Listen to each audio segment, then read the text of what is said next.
Beyond the bustle of the big city is an undiscovered paradise called California Country.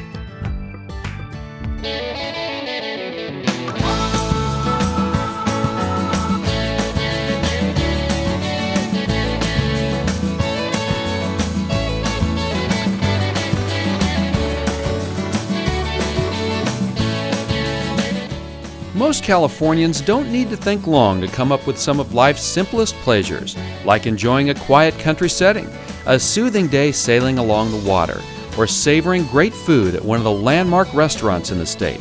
Sometimes it takes a bit of a journey to find what brings you joy, and what once was the delight to many is now appreciated by precious few. This is the story of the Blenheim apricot, which historians trace back to England's stately Blenheim Palace. Blessed with a rich honey-like flavor and the perfect balance of sweet and sour, Blenheim was the apricot grown in California for generations, especially in the Santa Clara and Sacramento valleys. But urban growth and a shift to other varieties reduced this gem to just a small fraction of where it once was. But fortunately, the Blenheim has not done a full disappearing act. With all this fruit being dried, you may find it hard to believe that the Blenheim apricot is a vanishing delicacy, but that indeed is true. Fortunately, this family farm in Hollister is among a small handful dedicated to keeping this treasure going. I'm Mary Rossy, B&R Farms. Been farming here for 75 plus years. Apricots, apricots, apricots. You're looking at over 7 acres of drying apricots. These are by far the best and are as sweet as honey, full of vitamin A, potassium, and iron. Hey, I'm really busy. I got to get back to the harvest.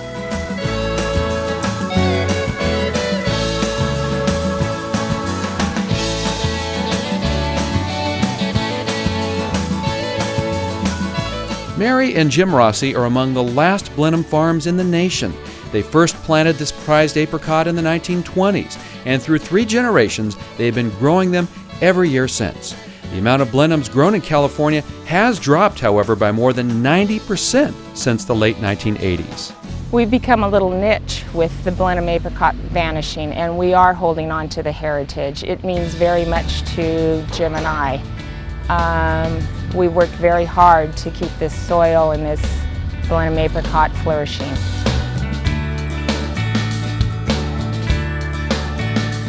Their wild summer starts with harvest, this season being the heaviest in their history, with more than 400,000 pounds picked.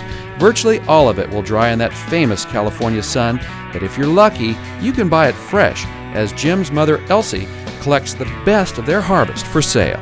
She is an amazing, energized bunny at 83 years old and still does 4 farmers markets a week, and she inspires me daily.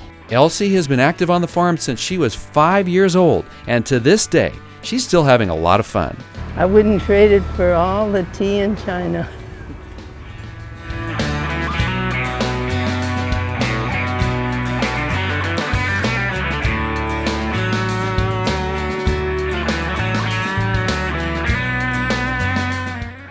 To me it is very important, and I told them you don't pull one tree as long as I'm alive.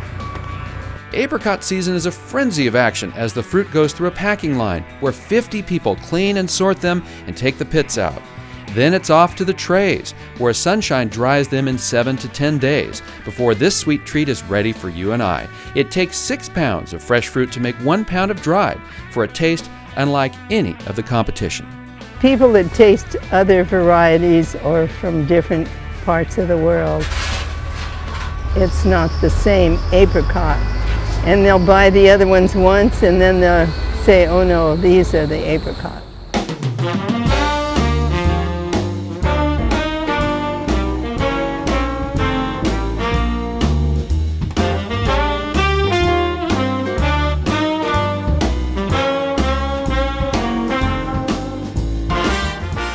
The Rossy family's attention to detail is appreciated by adoring fans of the fruit who buy a variety of products right at the farm or by mail order.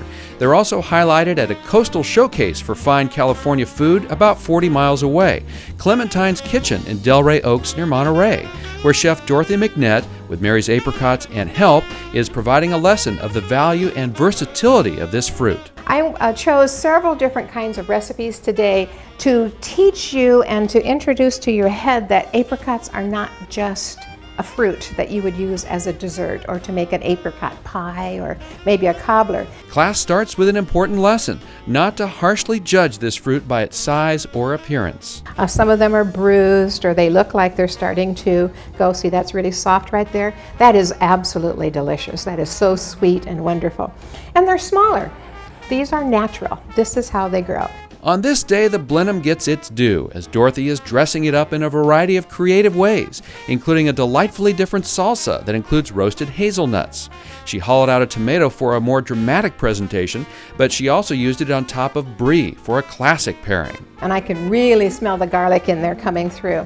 So this, with a cracker or some bread, just enjoy that. Another recipe involves a velvety, creamy dessert, apricot curd, featuring only 4 ingredients and very little preparation. In this case, this tastes so good, again, because of the Blenheim apricots, the fresh Blenheim apricots in here. They're so balanced that you're going to just love eating this as a dessert.